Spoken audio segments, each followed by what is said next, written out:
Tai ką, tai labas vakaras. Sveikinuos su visais, ir kas vietoj, ir kas ne vietoj. Ir, ir tada šiandien mūsų tema šnekėsimės apie Tartu rajonus. Tai iškart sakau, kad medžiagos tai aš daug prisirašiau, kai aš čia gyvenu. Tai tikrai ne viską papasakosiu, bet atsiųsiu jau tas medžiagą, prezentacijas, nes vieną, manau, kad nespėsim pereiti pilnai, tai tiesiog paruošiau, kaip atvažiuoti į Tartu iš visų pusių ir kas yra pakeliui, kas aktualu dar važiuojant per miestą žinoti. Tai va dar tokia esu parašius. Tai ten gal tik užmesim akį, o gal ir taip pažiūrėsit. Tai va, tai tada einu iš karto prie prezentacijų.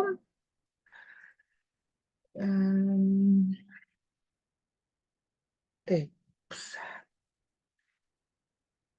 Ir tai va, tie Tartu rajonai, čia, jie miesto dalys vadina, tas rajonas kažkaip dabar jau keistai, aš vis kartais abejoju, čia lietuviškai, čia jau miesto dalis vadinti, ar ten dar pas mus didesni tie rajonai, mikrorajonai, gal čia būtų tiksliau, bet tegu būna taip. Ir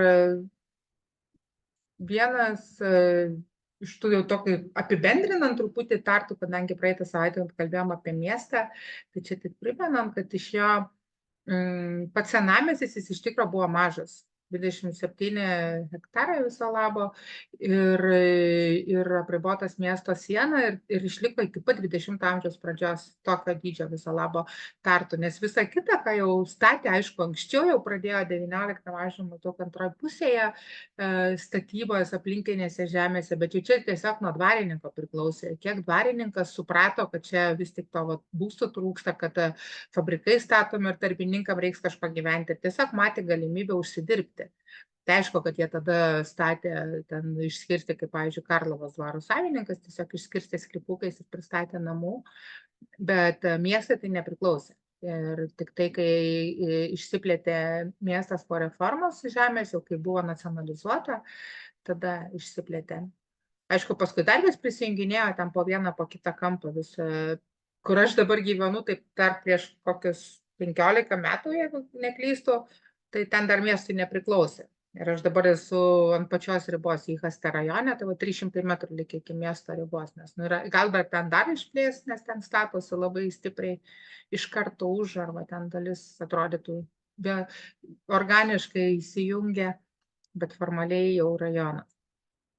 Ir tų, gal vis tik tiksliau mikrorajonais pavadinti, kad šiuo metu Tartu yra 18 mikrorajonų, 19 amžiuje buvo 8 ir seniausia, aišku, yra pačiam centre centras, Julija, kas reikštų užupį, ir Supilinas arba Sriubos miestas.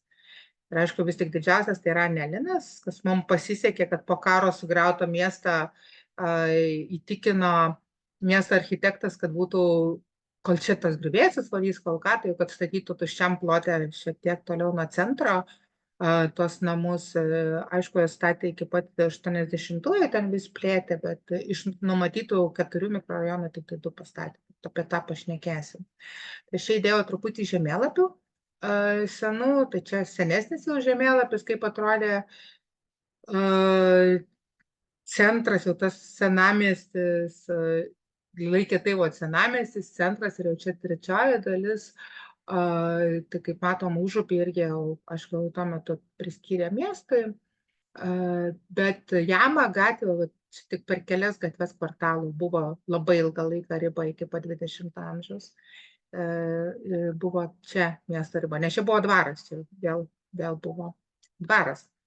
Ir dabartinis, kadangi 2017 metais buvo reforma, ir aš atrodo labai keistai, jeigu taip žiūrėti formaliai, jie dabar irgi taip bando išradinėti naujus pavadinimus, nes kas yra miestas, ir visiems kaip ir aišku, kad yra ne miestas, bet prijungė Taktverę savivaldybę. Ir kadangi turėjo visi jungtis, kas ten prie ko nors, tai jie nusprendė, galbūt ir logiškai, nes vis tiek Tartu yra traukos centras, kad jos prijungia tiesiog prie miesto, bet toks nei šis, nei tas, niekas ten miesto nelaiko. Tai čia spalvota šitie visi dalis, tai čia yra tai, ką visi vis tiek laiko miesto. Ir čia teoriškai pagal po žemės reformos išsiplėtęs miestas, pavadinkim taip. Bet tiesiog viena savivaldybė greta buvusi prisijungė. Ir aišku, labiau vis tik tai yra tai, kaip mes suvokiam šitie rajonai. Centras, tai aš čia supiešius jau paskui tam kitam minėtam mano, kur pagrindiniai keliai, tai į Tartu centrą ar iš Tartu centro, čia kaip žiūrėti, yra aišku 3 pagrindiniai, yra į Rygą, į Narvą, į Taliną, na aišku, seniau ne į Narvą, jis buvo kelias į Sankt Peterburgą, aktualus Sankt Peterburgas Ryga, dabar tiek tada bus į Narvą. Vis tiek ten važiuoti neina per tiltą, net ten ko. Ir pradėsiu aš nuo Supilino, nes jis vienas toks įdomesnių rajonų, kuris visiškai šalia centro, iš tikrųjų ten tik užsukus už botanikos sodo, pėstute 15 minučių, bet, pavyzdžiui, net važiuojant į Taliną, jeigu jums reikia važiuoti, galima ne pagrindiniam gatvėm pravažiuoti, kas ten čiut keletą namų pamatysite, aišku, ir ta pagrindinė gatvė vis tiek jinai atkartoja tiesiog miesto sienos ribos, jinai tokia vingiuota, nes miestasgi buvo apstatytas žvaigždės formos bastionais. Tai Kronaivo gatvė Karališkojo sodo, jeigu jau išvertus. Bet manau, kad įdomiau yra tiesiog per patį rajoną skersai pravažiuoti ir tada šiek tiek matosi dalykų ir irgi tą Talino kelią išlendama. Apačia, kalniuko ne viršaus. Tai jie įkūrė dar 18 amžiuje, iš esmės tada, kad Jekaterina II po didžiojo Tartu gaisro 1775 uždraudė statyti medinius namus mieste, miesto sienos ribose. Ir tada nemažai žmonių, kurie vis tik neturėjo lėšų pasistatyti akmeninius mūrinius namus, jie kėlėsi už miesto, bet tiesiai už miesto sienos, nes vis tiek šalia viskas. Tai ten, bet aišku, tada statėsi, kaip jie išėjo, tos medinius namus, tai iš 18 amžiaus ten turbūt ne vieną nelikę tokio, kad galima būtų pirštu parodyti, viskas statyta, perstatyta daug kartų, nes niekas ten nelaikė labai didelę vertybę, tai kas yra, nes, įsigijo kažkas, ar šeima plečiasi, ar dar turi lėšų, tai ir kažką tvarkingiau, plačiau, daugiau, ar ten perstato tiesiog naujai. Taip, kad iš tų tokių labai senų ten nelikę, bet bent jau 100 metų senumo namų ten dar tikrai galima rasti. Ir kadangi ten leido turėti daržus ir sodus, ko irgi mieste neleista, tai aišku, tai lėmė, kad labiau neturtingai žmonės ten gyveno. Ir aišku, galėjo uždirbti iš savo daržovių veždami į turgų. Visai neblogas buvo pajamų šaltinis. Ir seniausias yra Kronų aja, arba, kaip minėjau, būtų Karališkojo sodo, Techtorema ir Oa šiaip yra Pupelių gatvė. Ir jie yra tiesiog tipiškai dažniausiai iš viso vieno aukšto namas su vadinama mansarda, šlaitiniu stogu, ir jie turi palėpę mansardą, čia pats tipiškiausias. Ir 20 amžiaus pradžioje pradėti statyti jau funkcionalizmo stiliaus tokie dviaukščiai namukai ir po nepriklausomybės atgavimo jie vieni pirmųjų suprato, kad vis tik tai, ką jie turi tam rajone susiformavusi, tokia eklektiška, spalvinga, bet kad tai yra vertybė. Ir jie žmonės aktyvūs, greitai gana, nors ten irgi gana toks menininkų buvo rajonas, kurį laiką taip tikrai su Užupiu gal galima būtų lyginti, būtent labiau gal net su Pilina negu Ulėje rajoną. Tai vis tiek suprato, kad reikia įvesti labai griežtas taisyklės, kad neprasidėtų baisiniai perstatymai, plėtimai, nes gana greitai buvo suprasta, kad čia vis tik 15 minučių nuo centro, kad yra labai patogi vieta, plius upė šalia, yra smagu, nėra perkrauta, nėra pernelyg daug žmonių. Tai ten dabar iki tiek reglamentuota netgi kokiam spalvom galima dažyti namus. Ir yra ten naujų statybų, bet jos irgi, aš parodysiu paskui nuotraukas, yra pakankamai atitinka tą aukštingumą, ten griežtai žiūri visi kaimynai, neatsiranda tokio 2 aukštai su mansarda ir staiga 6 aukštai, ar ne? Tai va, ir išlaikyta ir struktūra, ir užstatymas yra, ir pačiam kampe tas iš esmės skiria senamiestį nuo Supilino botanikos sodas. Ir ten tame tarpe šiek tiek ten yra, bet didelę dalį užima buvo šiaip bastiono vieta, buvusi, kur jau atėjo miesto siena. Tai botanikos sode esantis tvenkinukas, ten labai romantiška tokia salelė, tiltukas pastatytas, tai tas tvenkinys yra iš senųjų viduramžių laikų įtvirtinimų. buvo gynybinio griovio dalis. Tai va toks, kur rasti viduramžius tartų, tai botanikos sode galima ir miestų sienos gabaliuką galima rasti. Ir tai va, šiek tiek namų, nu, tai čia toks vaizdas gali atrodyti toks pokeistis, nu, va, toks tipiškas, vienas aukštas su palėpė, jau paskui dar tipiškiau atrodantis 2 aukšto namai arba jau keletos būtų, jau vėliau buvo toks irgi 4, 6 būtų, bet dažniau tokie vat namai. Ir čia yra nauja statyba, bet kaip matot irgi iš esmės 2 aukštai ir ale palėpė, bet tie šlaitiniai stogai, čia palei upę tokių pastatė, tokių labiau panašu į dėžutės, bet vis tiek 2 aukštai ir nėra, aukščiau neleidžiama visiškai. Kai kurie ten nauji namai, tai netgi visai gražūs, toksai pakankamai neblogai įsipaišo. Ir yra, jeigu važiuosi tą pačią, tai tada ant kalno, ant viršaus matosi Ale Koko alaus fabrikas, dalykra, toks raudono plytų didelis pastatas. Tai aš tiek pilnai neskaitysiu visos istorijos, jau paskui vis tiek medžiagą persisiu, jeigu reikės paskaitysi tiksliau. Bet šiuo metu tai yra išaugusi tikrai didžiulė gėrimų gamintojas ir tikrai ne tik alaus. Ir gavėjai gėrimai, ir vanduo, ir sultys, ir jie beje nebe estų. Jie priklauso Suomiai, mano žinia. Beje, Ale Kokui priklauso Ragučio gamykla Kaune. Ir ragutis verda girą, ir čia į Estiją veža, kuri viena sako geriausia, vis tik gira skaniausia. Ir tai va pats Ale Kokas, jisai dar turi irgi alaus muziejų, tai va turint laiko tartų, truputį ilgiau pasiliekant, ten visai įdomu užsakyti ekskursiją ir nueiti pasivaikščioti. Įdomiai tikrai papasako visą tą ir šiaip alaus darymo istoriją ir Ale Koko fabriko, varyklos, ar tiksliau, daryklos istoriją, tai tokia visai verta užeiti. Ir degustacija irgi būna. Tai kas geria alų, visai įdomu. Man gal įdomiausia buvo, kadangi šiaip alaus negeriau, bet įdomiausia buvo, kad leidau užeiti ant tų didžiulių tokių, bačkų, net nežinau, kaip ten jas pavadinti, tokių cisternų didžiulių, tai ant jų viršaus galima, yra aikštelės padarytas apžvalgos ir viskas supilinas labai gerai apačioje matosi, nes vis tik fabrikas yra ant kalno, tai labai, labai gražu tiesiog pasižvalgyti. Tai va taip atrodo, čia maždaug iš supilino iš apačios į viršų žiūrint, ką turėtumėt matyti. Fabrikas vis tik didžiulis, tai čia palikta ta senoji dalis ir įrengimai, bet aišku, viskas yra modernizuota, atnaujinta, pristatyta, ten jie vis plečiasi. Tai va tas senasis, kiek čia užima panašiai, o visa kita yra nauja. Techtverė tai iš esmės jau ir būtų nuo Supilino aukštyn iškilus, arba jeigu pagrindiniu keliu link Talino važiuojate, tai išvažiuojate per tą pusę. Tai iš Talino atvažiuojant, aišku, pirmiausia ten rasdavo karčiamą, buvo pačia riba, bet už miesto ir, aišku, priklausė Techtverė dvarą. Tai Techtverė dvaras yra pats seniausias, bet ir pats rajonas, jisai yra tiesiog tarp geležinkelio ir upės. Ir nors planą sukūrė anksčiau, bet vystyti nepriėjo taip iš karto ir taip buvo ką veikti, bet vis tik ten yra pilnai suplanuota miesto sodo idėja ir iki Antrojo pasaulinio spėjo pastatyti arčiau upės esančią dalį, iki Tarapų Estė maždaug spėjo taip pastatyti.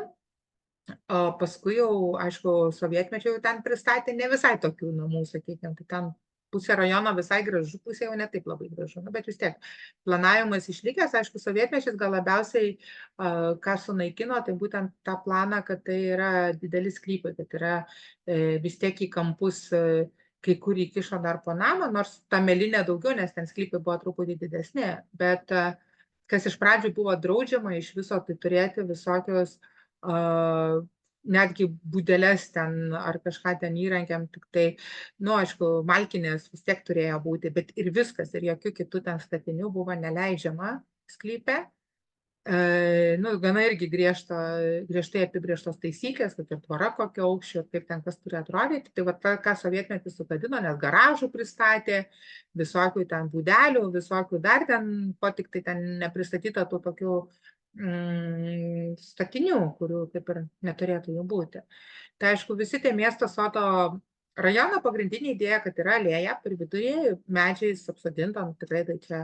Ir tada jau nuo jos išsišakoja. Tai čia ten rajono planą žiūrint, tai yra ir tokių lenktų gatvių, kad irgi, čia jau Kauną gal primintų, kai yra gėlių ratas ir minties ratas, tai iš principo tas pats. Jeigu pažiūrėti, kaip planas atrodo, kaip sueina, tai kaip Kaune ta Žaliakalnyje pastatyta irgi iš esmės panašaus laikotarpio ir tas miesto sodo idėja, tai Tartu yra tas rajonėlis, kur pavaikščioti. Ir buvo iš esmės tik gyvenamieji namai, griežtai nebuvo ten jokios pramonės planuojama ir leidžiama, neskaitant nuo Alekoko fabriko, kuris jau ten buvo, bet nuo jo tiesiog tolyn link geležinkelio statė. Ir parduotuvėse tik kampuose pačiuose galėjo būti.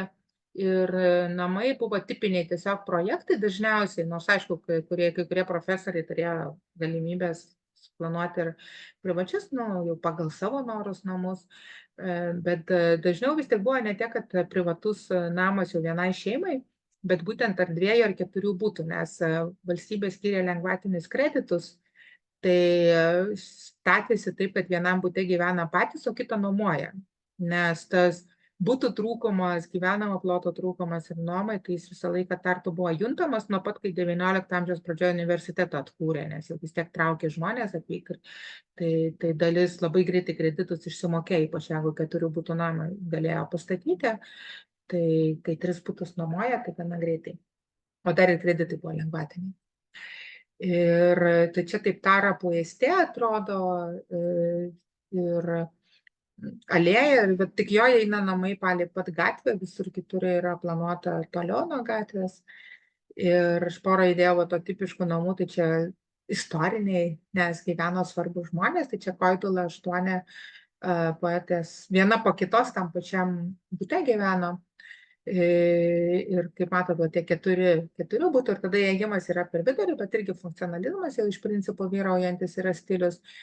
Ir kitas 2, tai irgi visiškai tipiškas, kur kampe yra įėjimas ir tada vienas būtas vienam aukšte, kitas kitam aukšte. Tai tokia, bent jau tai buvo suplanuota, aišku, sovietmečių ten visai buvo, nes būtų gana didelį ir komunaliniais padarė ir taip toliau. Tai ten jau kaip kam pasisekė ar nepasisekė, nes vis tik rajone gyveno daug profesorių, daug akademikų, šviesuomenės, sakykime, tai dalis buvo ištremta tiesiog. Dalis, pavyzdžiui, buvo ir taip, kad vienas garsesnių beje mokslininkų, Uku Masing, gyveno ten, tam jau buvo name, kad 5 ar 6, nes 7 butai, bet jis gyveno 1 aukšte ir erdvesniam bute, bet vienas partinis veikėjas ir jie atėjęs jau ten dirbti į universitetą, sakė, man tavo butas patinka. Ir sako, aš noriu jame gyventi, ir jį privertė persikraustyti į mažesnį butą. Tam pačiam name tiesiog į 2 aukštą į gerokai mažesnį butą ir viskas. Ir nes jis valdžiai netiko, neįtiko, jo pažiūros. Ir jie iš esmės labai gabus mokslininkas, kuris buvo iš esmės represuojamas per tai, kad jam neleidžiama dirbti. Ir net iš buto tiesiog persikraustyti liepta buvo į kitą. Ir viskas. Tokių istorijų irgi ten yra. Ir Vila Tammeka tai turbūt yra žinomiausias pastatas iš funkcionalizmo stiliaus ir čia estai labai jie kaip ir bendrai labai džiaugiasi skandinavais ir danais ir suomiais, tai va čia vieno iš suomio architekto Alvar Aalto suprojektuotas namas ir jį pastatė geografijos profesoriaus užsakymu, aišku, po karo nacionalizavo, bet jis spėjo pasitraukti, išvykti ir dabar tiesiog yra Kranio centras. Tai ten atvykę iš Turkų, iš Turkų universitetą atvykę žmonės gali apsistoti. Tai taip atrodo Vila Tammeka. Toks tikrai funkcionalistiškai, aiškiai išdėliota viskas. Šitam rajonui priklauso katalikiška bažnyčia, tai jinai yra pačiam tokiam kampe. Iš esmės šita gatvė vadinasi Vesti gatve, tai buvo malūnas ten kiek toliau ir tai buvo visiškai miesto riba. Tai kai katalikam XIX amžiuje buvo leista grįžti į miestą ir paskui jau galų gale gavo leidimą statyti bažnyčią, tai buvo už miestą. Nes čia buvo toliau vien tik tai laukai ir Tachtverio dvaro žemės, nieko nebuvo. Tai iš esmės neogotika, aišku, ir estai vadino Lenko bažnyčia, nes daugiausiai vis tik Lenkai buvo katalikai, bet šiuo metu apie 700 žmonių priklauso.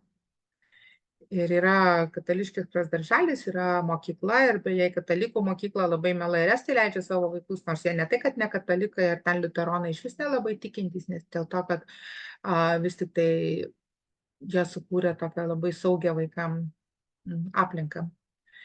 Ir todėl daug kas nori tenais mokytis.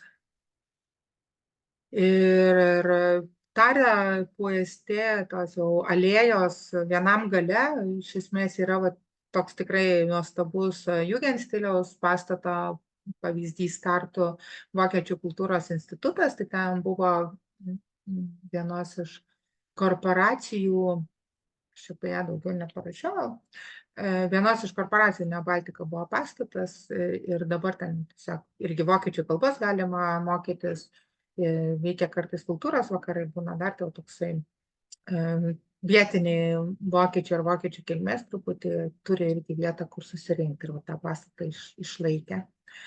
Ir kiti dar svarbus statiniai tam rajone, Tachtveris yra universitetas, parodų rūmai, dainų arena ir pats fabrikas.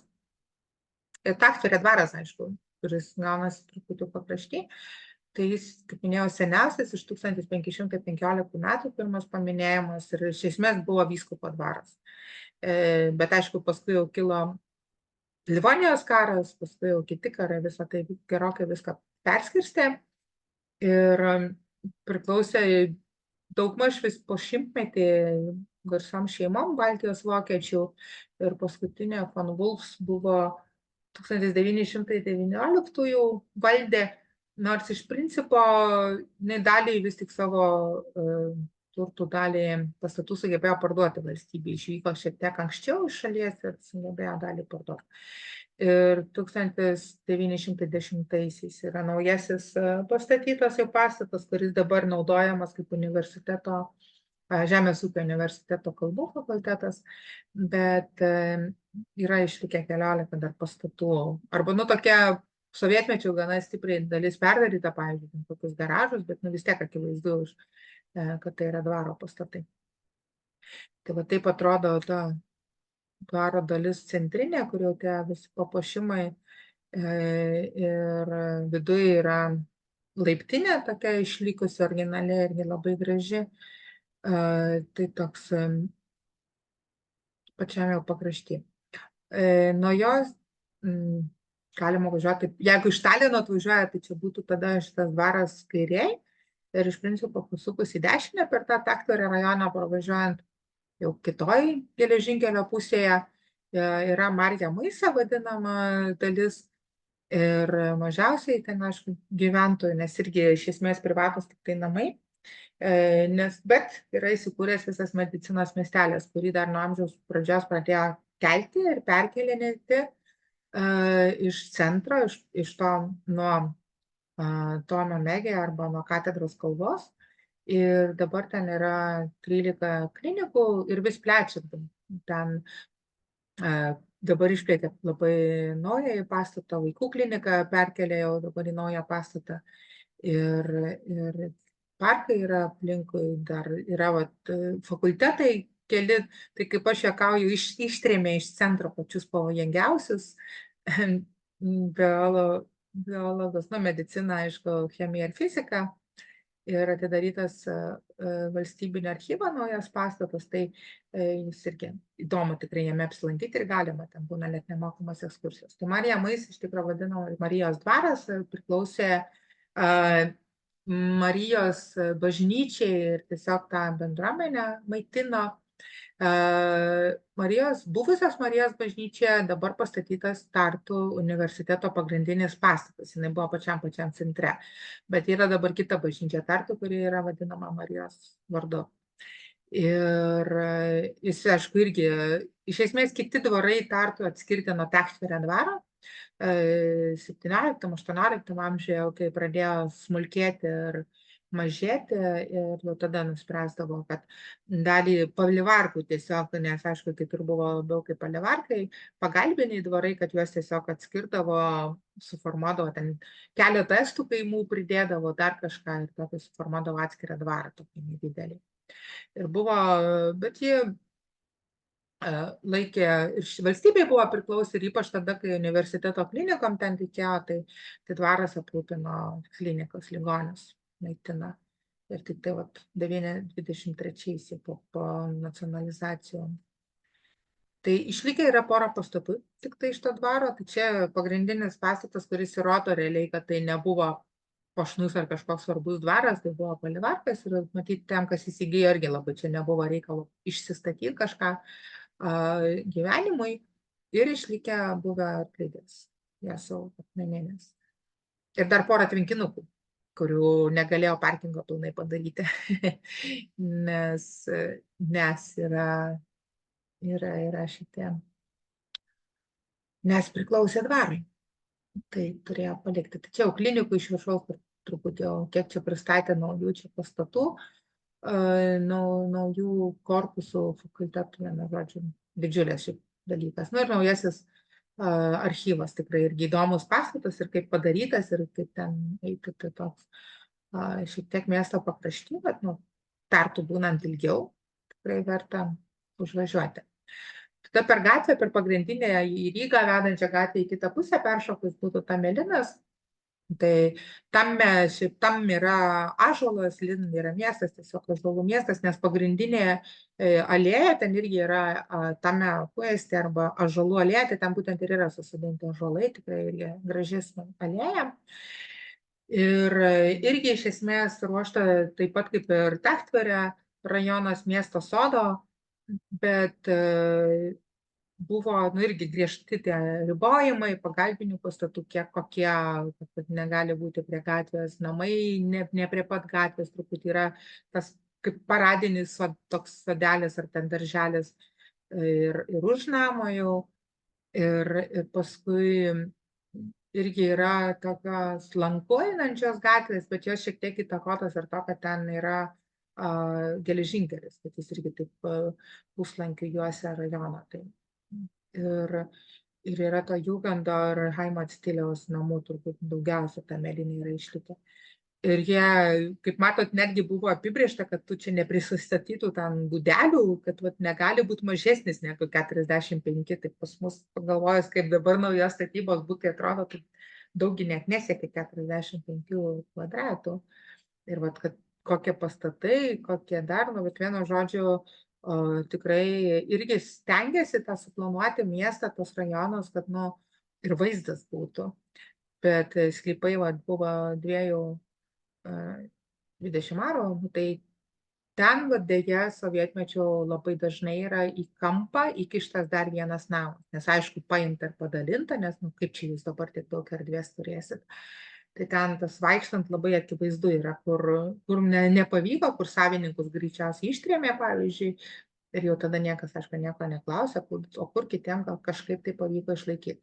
Bet buvo nespėta iki galo pastatyti tai, kas buvo planuojama, pagal ten turėjo ir bažnyčia dar būti, dabar ten kaip ir baigėsi vaikų darželiu toje teritorijoje, ir jau toliau paskui sovietmečiu, tai taip ir atrodo, ten pirmoji dalis iki mokyklos iš esmės yra pati įdomiausia tarp stadiono ir mokyklos, tai senesnioji dalis. Jeigu kada įvažiuotume, tai jie ir ten yra 14 tų tipiškų stogų tokių variantų, arba taip vienaip, kitaip, trečiaip, tai čia tas toksai piramidės formos, tai rašytojo Oskar Lutz buvo vienam garsiausių estų rašytojų suprojektuotas namas, ir aišku visiems tada labai reikėjo, jeigu jau rašytojai tinka, tai kitiem irgi tiks. Tai Arnold Matėjus buvo pats miesto architektas, bet jisai viena tų Tachtverio rajono visai pagrindė planavo šičia, bet ir Tamelinė nemažai namų yra jo. Tai irgi, bet buvo irgi ruošiami tokie tipiški, bet jeigu Tachtveriai labiau yra ten 2, būtų 4, būtų tokie, buvo labiau vis tik tai dalis, kad nuomai, tai Tamelinė to nėra. Tamelinė vis tik yra gana dideli namai, bet tokia dažniau vis tik buvo vienos šeimos namai. Ir tai gana, aišku, turtingas rajonas buvo. Ir šiuo laiku tai yra viena brangiausių vietų, kur kažką įsigyti, nes namai vis tik sąlyginai dideli. Bet ten ir bene daugiausia dar likę krosniam malkom kūrenam. Mes, kai dairėmės, kur gyventi, tai, kaip ir visai mielai būčiau ten apsigyvenus, bet pamatai, kad malkom kūrenama ir, gal tiek to, gal rasi ką nors kito. Tai, nes, būtent iš tą prieš šimtmetį daugiau statyta, tai ten per daug nesivargino žmonės, gal ir paskui, vėliau vis tiek nebuvo ir tokie turtingi. Dabar, aišku, daug kas yra padarę modernesnės tas šildymo sistemas, bet vis tiek visokias granules ir visą šitą vis tiek bent kartą per savaitę reikia užpildinėti. Tai toks Tartu vis tik labai labai daug dar šildoma yra krosnių. Ir Tame dvaras tai irgi buvo vienas iš palivarkų ir dėja paties dvaro neišlikė, yra tvenkinys išlikęs, tai dvaras atrodė štai taip, aš dar kai atsikėliau, jisai stovėjo prieš tos 14 metų, esu ne kartą pravažiavus, nors jis jau atrodė toks gana apleistas, nes tiesiog tą jau turbūt nebeišėjo taip labai tvarkyti. Tai dabar vietoj jo stovi toks namas, iš esmės atspindintis tą patį dvarą, du aukštai, pastogę šiek tiek iškėlė, truputį pristatė, bet realiai daugmaž atitinka, kaip atrodė pats dvaras. Ir mano žiniom, tiem jau, kurie ten vystytojai sugebėjo miestą įtikinti, kad ten leistų tą dvarą nugriauti, kad jiem tiesiog nedavė didelio pasirinkimo, kad jie turi kaip ir atstatyti, kiek įmanoma panašų į tai, kas buvo. Ir šiaip pačioje Ryja gatvė važiuojant iš Rygos arba į Rygą, ta tokia ilga siena pilka ir tokia keista truputį, kažkokie akmenys, kažkas, jinai matos ir važiuojant, dairantis, jinai vis tiek užkliūna akis, kad kas čia. Tai va ten buvo karčiama. Ir čia buvo, jinai atrodė štai taip, aš čia įdėjau piešinį iš tų laikų, kadangi tai buvo už miesto. Ir 19 amžiuje mieste galiojo draudimas teatrui, kad jau universitetas, studentai mokosi, rektorius su meru nebaisiai sutarė ir buvo tiesiog mieste įvestas draudimas, jokių teatrų. Tai va čia valgė hobuse, tai čia išvertus būtų Balkutojo arklio karčiama. Jie ne tik, kad studentai atvykstantis į miestą, čia jau kaip ir susitikdavo, susieidavo, išvykstantis dar atsisveikinant, dar čia pauliavodavo, jie turėjo šalia pastatę 500 vietų teatro salę. Nes jau už miesto, viso labo 3 kilometrai nuo centro, nuo paties senamiesčio, tai čia kas čia yra pasivaikščioti. Ir rengdavo koncertus, rengdavo spektaklius, taip pat galima įsivaizduoti, 19 amžiuje tokio dydžio vieta. Gana įdomi. Tai čia truputį, ten dabar gyvenamasis namas, tai čia tiesiog truputį daugiau informacijos yra. Ar Ropka yra dar vienas, jau kaip judant ratuku aplink į centrą, pervažiuoti nuo Tamelino galima. Ir jisai irgi dvaras, nes aš tų rajonų, kur dvarų nėra, aš čia neprasitinėsiu, nes ten nelabai gal jau ir yra ko važiuoti, čia arčiau centrą esantis rajoną, ką aš čia pristatau šiandien. Tai irgi yra dvaras, yra kapinės ganėtinai senos, geležinkeliais, bet pačiam rajone to nieko labai, kadangi ten šalia iš karto yra industrinis rajonas, kur buvo fabrikai, kur buvo viskas, tai ten jis nėra toks didelis ir gal pačių namų tokių visko ten nėra įdomu, ten turbūt įdomiausia, kas yra, tai yra pats dvaras. Tai jo yra vienintelis Tartu išlikęs visą, kaip atrodė, visi ta pastatai, visas ansamblis, dvaro sodyba, ne tik dvaro sodyba, nes daug kur yra tik dvaro sodyba. O išlikęs ansamblis pastatų, tik tai per vidurį eina kelias, toks irgi planavimas, už šių laikų, kad per patį vidurį realiai praeina gatvė. Ten norint apžiūrėti, tenka palakstyti, nes perėjas, aišku, nėra. Tai va, tai jisai buvo vienu metu Taubenhof vadino, buvo naudojamas kariuomenės tarpukariu. Ir aš atradau turbūt įdomiausią faktą apie šį dvarą, kad 1609-aisiais perdavė miestui mūsų etmonas Karolis Chodkevičius. taip, toks, kaip sakant, radau dvarą pakeliui, galim padovanoti. Ir iš viso Tartu buvo įgula per trečias. Tai va kaip atrodo pats pastatas, dabar čia yra, kadangi įsigijusi viena odontologijos klinika, nu tai jie irgi gavo tos pastatus, sakykime, privatizavo griuvėsius, yra nuotraukos parke, yra vienam stende, kaip tai atrodė. Iš principo krūva griuvėsių, nu, bet jiem irgi buvo liepta atstatyti, jeigu nori ten naudotis, tai turi atstatyti kiek įmanoma. Nu, tai jie sąžiningai tai padarė. Greta šitą pastatą tai tikrai pasistatė vieną, jie man atrodo, 2 ar 3 namus pastatė savo darbuotojams. Bet šiaip čia atstatė daug. Tai va čia buvęs, man tai šitas pastatas netgi gražesnis už pagrindinį, bet čia valdytojas gyveno, ne savininku. Tai čia, man atrodo, 8 butai dabar padaryti šitame name. Ir dar truputį kišo čia stogas, čia buvo toksai kaip elektros pastatė ir laidai, tai jos nebėra, jau net nugriauta, taip pat šitą senesnę nuotrauką reiks naują padaryti. Ir dar vat yra buvusi valgykla, sūrinė, tai irgi, nu, jie kaip ir sutvarkė, padarė, nu, bet jau turėjo teisę ten parduoti ar ten ofisą, ar ten būtai yra, vienu žodžiu, tai odontologijos klinika, kad iš tų griuvėsių man kažkiek irgi užsidirbt galėtų, bet, nu, miestai buvo noras, kad būtų atkurta, tai turbūt vienas geresnių gal pavyzdžių, kad kai pats miestas neturi pinigų, kad, nu, duokit žmonėm daryti, bet, nu, kad leistų vis tik irgi iš to ir nauda būtų kažkokia. Tad ir tas, aišku, industrinis rajonas, tai yra tam ne vienas fabrikas, bet tai seniausias, tai buvo Šukų, bet dabar tai Mešikis gamina plėvelės. Ir toksai, na, aišku, ten irgi nemažai gyvena. Ir Karlovo jau čia artėjant, jeigu būtų ratukų per pagrindinę Techę arba Žvaigždžių gatvę, tai jinai taip jau pavadinta dėl to, kad link observatorijos eina, į žvaigždės, taip sakant, važiuojam.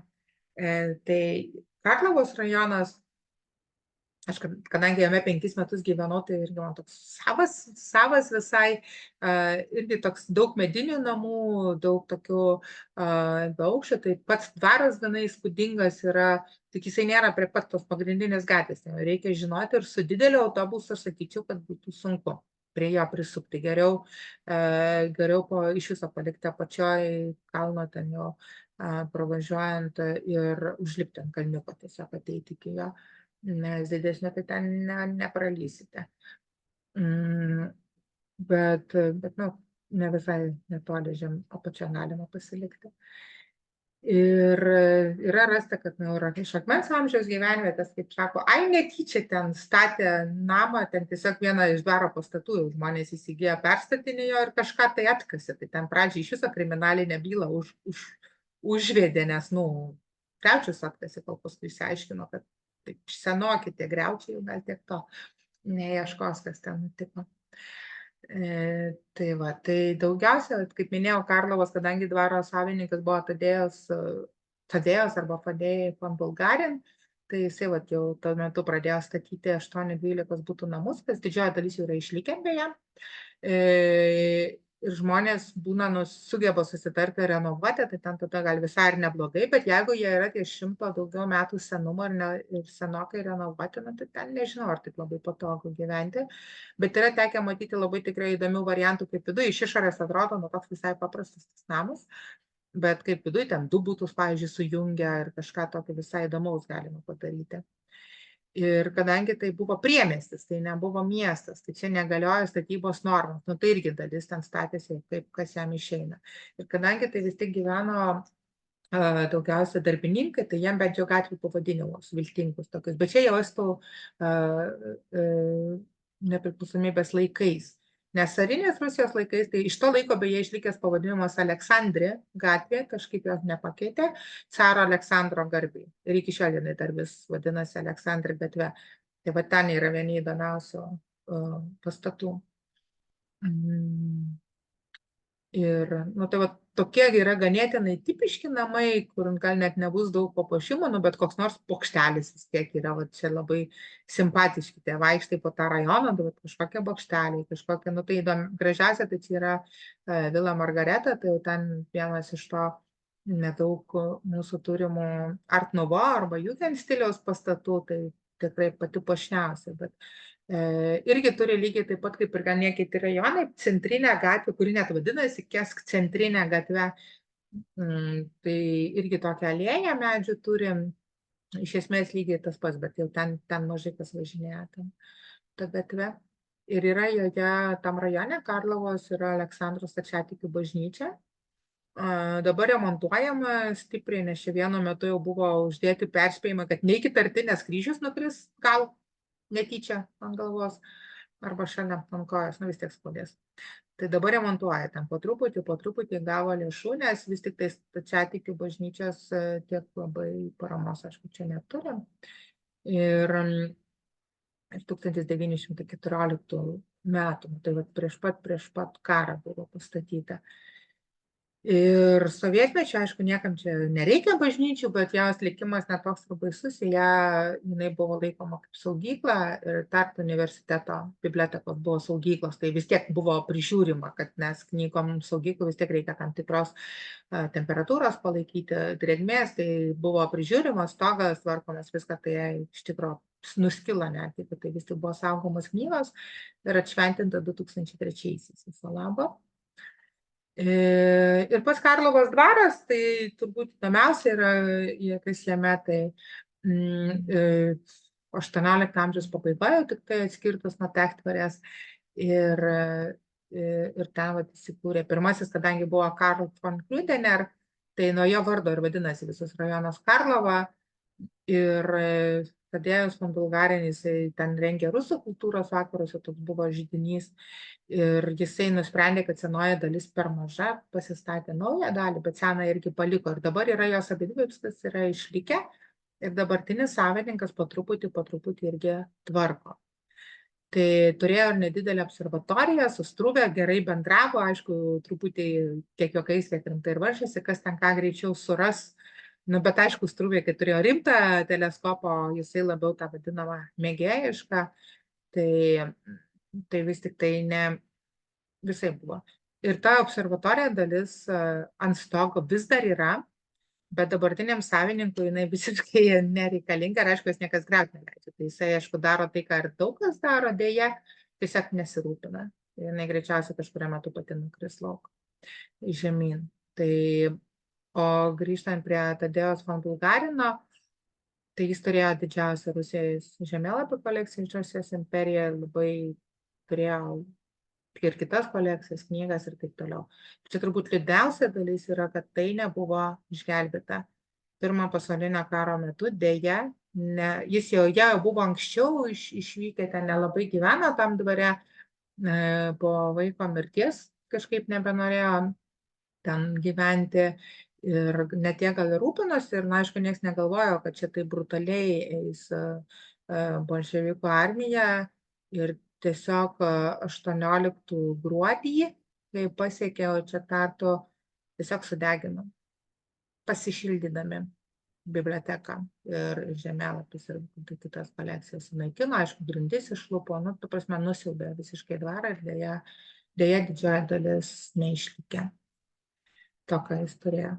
Matau, kokį turbūt klausimą. Nenori man parodyti, gal užduokit, įsijungia mikrofoną. Klausimą. Negaliu įsijungti pažiūrėti. Tai kas norėjot paklausti kažką?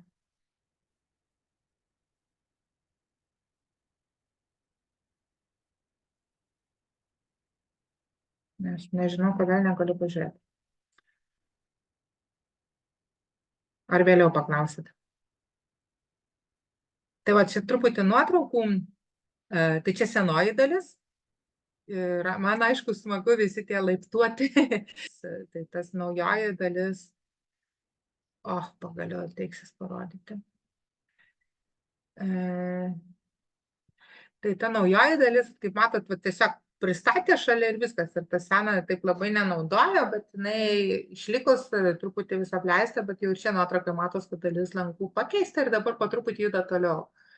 jo renovacijos, nes irgi savininkas įsigijęs vienos autobusų kompanijos vadovas, jam irgi jis iš labai pigiai gavo tą dvarą, nes aišku, jis buvo nugyventas visiškai, bet irgi su ta sąlyga, kad turi prikelt. Nu, bet va, aišku, vis tik labai gaila, kad jis nemato vertės, va, čia observatorija ta buvusi ir jinai yra visiškai netvarkoma.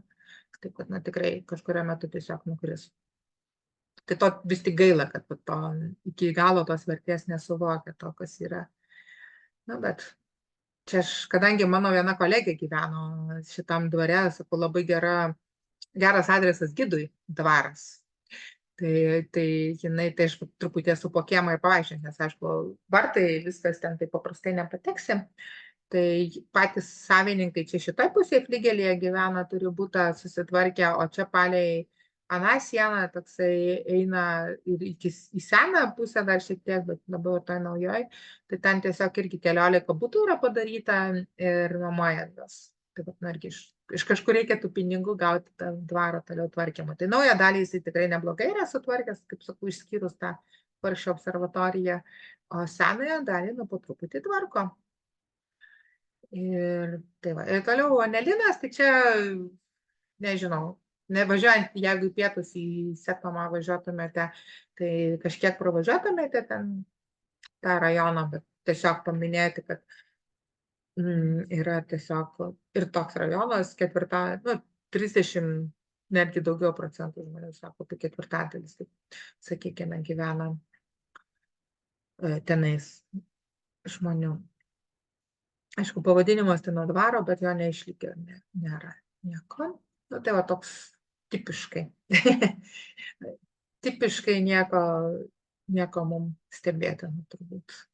Čia irgi lygiai taip pat baisu, kaip kokiuose Šilainiuose, pabandyti Baltijos prospekte kokį nors adresą surasti, ir ten turbūt Justiniškėse būtų panašiai, nes numeracija tai irgi lygiai taip pat neina suprasti, pagal ką yra dėliota. Nu, bet vienas dalykas, kad Tartu daro, tai va tos sovietinis daugiaaukščius, jie robotų pagalba, estai sukūrė grafičio robotą ir vienas pirmųjų buvo būtent ant tų senų namų nupiešti, padaryti grafitį kokį nors. Nu, bent jau tai yra, bet aišku, smartovka reiškia ne tik tai, kad yra ir piešiniai ir pats namas renovuojamas. Tada smart vadinama padaro iš tos Chruščiovkos smart, tai ten ant stogo būna ir jau kolektorius daro, kad karštam vandeniui šildyti, ar ten netgi saulės baterijas užkelia, ir ten visą tą jau renovavimą, apšiltinimą, vėdinimai. Aišku, jeigu ant stogo uždeda saulės baterijas, tai kad namas pats jau būtų pats save jau išlaikantis.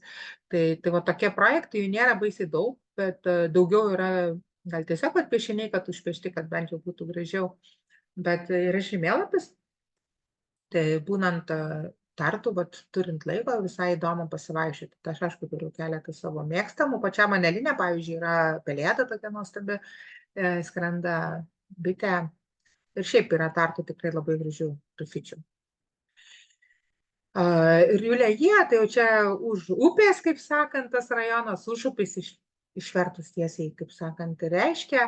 Ir nors gyvena ten viduramžiais jau žmonės ir ilgą laiką iš viso buvo draudžiama ten statyti mūrinius namus, bet vis tiek pasistatė, nes, pavyzdžiui, kur yra miesto muziejus, ten vieno irgi iš Baltijos vokiečių namai buvo, mūrinis, aišku, 2-aukščių pastatas, tai ir teismai buvo, ir baudas mokė, ir vis tiek tas namas liko.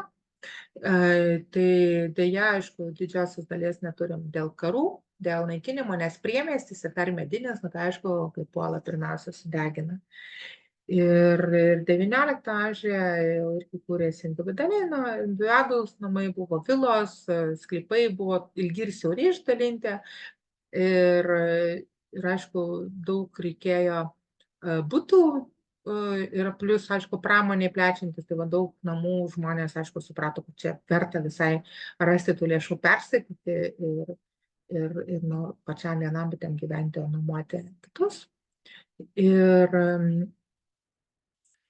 jo, jau 19 amžiaus pradžioje vis tik 9 mūriniai pastatai buvo, nors dar 18 amžiuje galėjo draudimas, kad ne, tik mediniai. Ir kelios pagrindinės gatvės, kur ten tikrai galima pamatyti ir senesnių namų. Ir Parė parką, tai čia iš karto nuo senamiesčio atėjus tuo Karė arba Arkos tiltu perėjęs į kitą pusę. Tai va ten, kur parkas, tai ten pilnai viskas buvo. Aišku, sovietmetis irgi savo leteną ten įkėlęs, tikrai akivaizdžiai matosi, kad neišeis nei kas ten tie 5 aukščiai.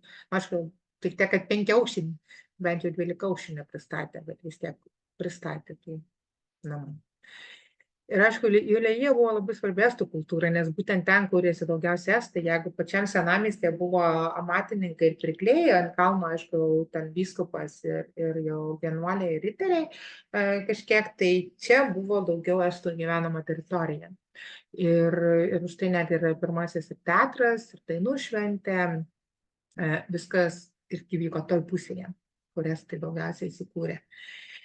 Ir čia išvardinau dar, kas ten dar yra tokio svarbesnio. Ir kaip atrodė, yra va čia sena nuotrauka prieš karą.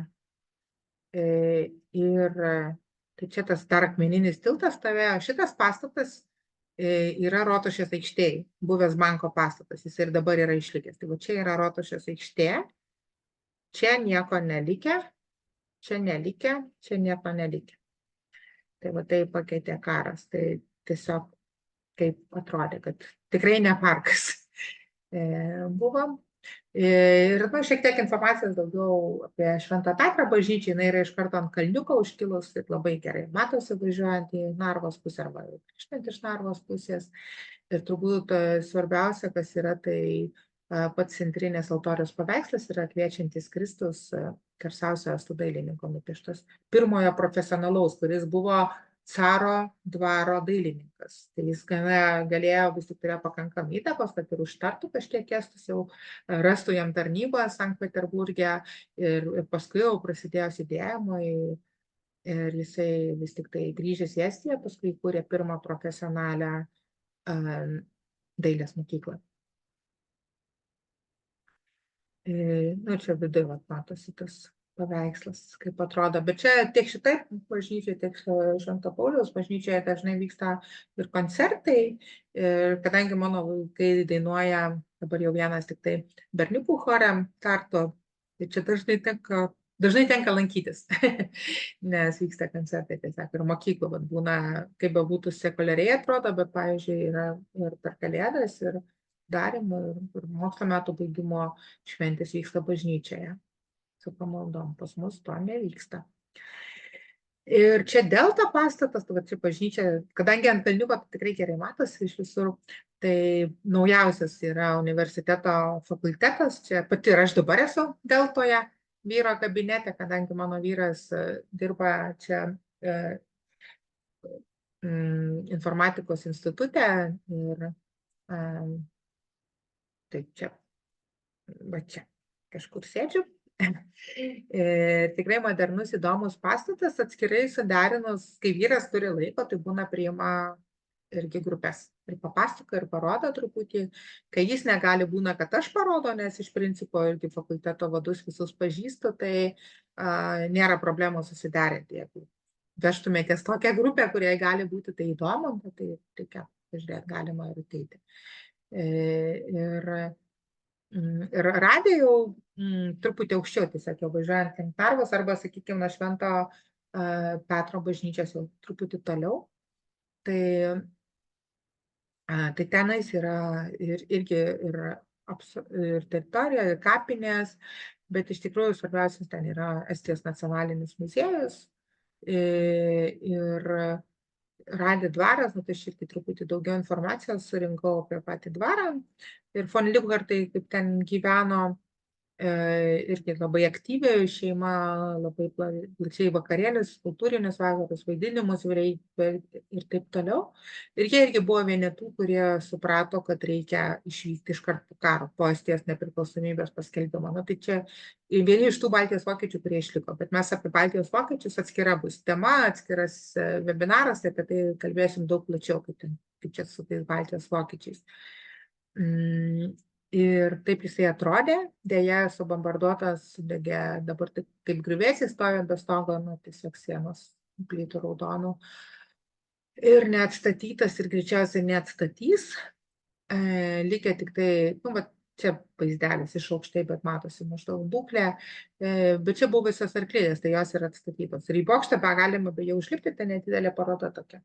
To toks iš viršaus tas Radė dvaras ir parkas, tai Dendro parkas, nes jie labai domėjosi įvairiais medžiais ir kūrė tą parką įvairių ir egzotinių, tai jis yra išlikęs didelė dalis, kaip bebūtų keista, ar net labai atrodytų keista kaip tai.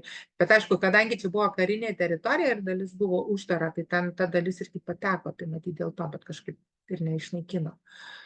Tai aišku, dar vis išlikė tie tas aplinkui ratas, aišku, čia šitų medžių visų kaip ir turėtų nebūti. Ir dabar priklauso muziejui ir naudoja šitus pastatus fondus, dalį fondų laiko tenai. Ir, nu, ir aišku, pats nacionalinis muziejus, tai iš čia irgi tokį truputį daugiau informacijos pateikiu. Lietuvių vis dar per mažai.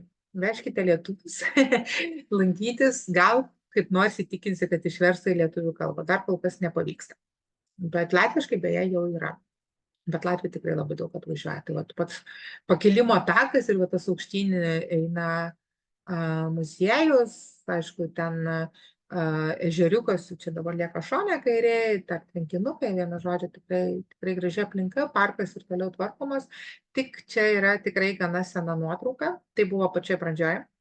Taip atrodė ir dabar iš tikrųjų čia yra toks liūdnesnis momentas, kad Estijoje kaip ir visur irgi yra korupcija. Deja. Nes miesto riba, čia nuotrauka labai gerai parodyti, jinai eina maždaug, kur baigėsi pastatas, čia eina miesto riba. Ir toliau yra rajonas. Ir originalius planas buvo taip, kaip atrodo nuotraukoje, taip ir turėjo likti. Nes čia buvo irgi toliau karinio dalinio teritorija, kad liktų va tie kalvelės, kur jau tie buvo statomi naikintuvai, čia tarp jų buvo laikomi, dalis va čia arčiau yra išlikę. Ir dabar jų kaip ir neleidžia liesti, bet čia jau yra namai, čia yra namai, čia, va čia iš esmės lygiai, va čia yra irgi namai pristatyti. Nes vis tik buvo gudručių, kurie sužinojo, kad tas projektas vyks, kad statys čia nacionalinį muziejų, nu, aišku, labai paranku ir sugebėjo dalį teritorijų privatizuotis. Muziejus ir miestas ir valstybė teisėsi 5 metus ir bandė įrodyti, kad buvo korupcija, kad buvo pasakyta ir jie, nu, išnaudojo, nu, bet rajonas nusprendė kitaip ir rajonas vis tik tai leido statybas ir miestui nepavyko užprotestuoti. Nepavyko apginti to intereso, kad, nu, iš esmės sugadino projektą didžiulį milijoninį, nes tų namų čia neturėjo būti, čia turėjo likti tušti, taip kaip buvo. Bet dėja yra, taip kad kai čia vyko, va čia Metallicos koncertas ir 60 000 žmonių kažkur, tai čia vis tik išsidėstė po visas šitas vietas, tai čia buvo greičiausiai pirmas ir paskutinis, nes buvo planų kažką tokio daryti ir toliau. Nes dabar jau, aišku, viskas šalia gyvena, triukšmas ir taip toliau. Tai čia liūdnoji dalis, kad vis tik ir Estijoje tokių dalykų būna. Bet muziejus, aišku, yra vis tik įspūdingas ir kai būsite Tartu, tai tik tai iš karto sakyčiau, jeigu norit apžiūrėti 2 parodas, geriau imkite 2 valandas. Per pusantros bėgti ir vis tiek nespėjom. Nes tikrai labai didelės 4 yra ekspozicijos. Jeigu visam, tai iš viso reikia kelių dienų, nes tiesiog galvas skauda.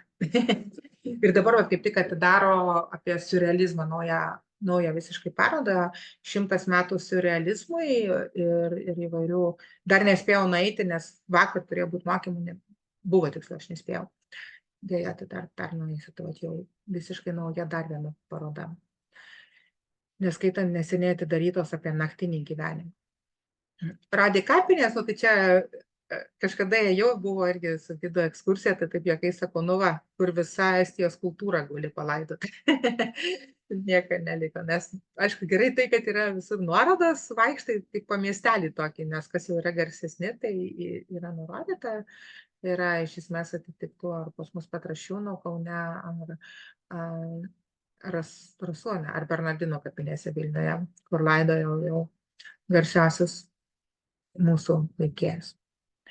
Tai va tokia pirma ta dalis, sakykime, dabar galėsim pertraukėlę, kokią 10 minučių pasidaryti. Tai noriu klausti, ar turit klausimų. Ir tokį pasijungsiu vaizdelį, kad matyčiau jūs. Tai galite įsijungti mikrofoną, jeigu norit kažką paklausti, bet iš šitos dalies labiau apie dvarus ar apie Tartu tos mikrorajonus. Ar šiuo metu nėra tiek daug informacijos, kad neaišku. Reikia prakeliauti, kad atsirastų klausimų. Tai kai prakeliausit, klauskit, parašykit.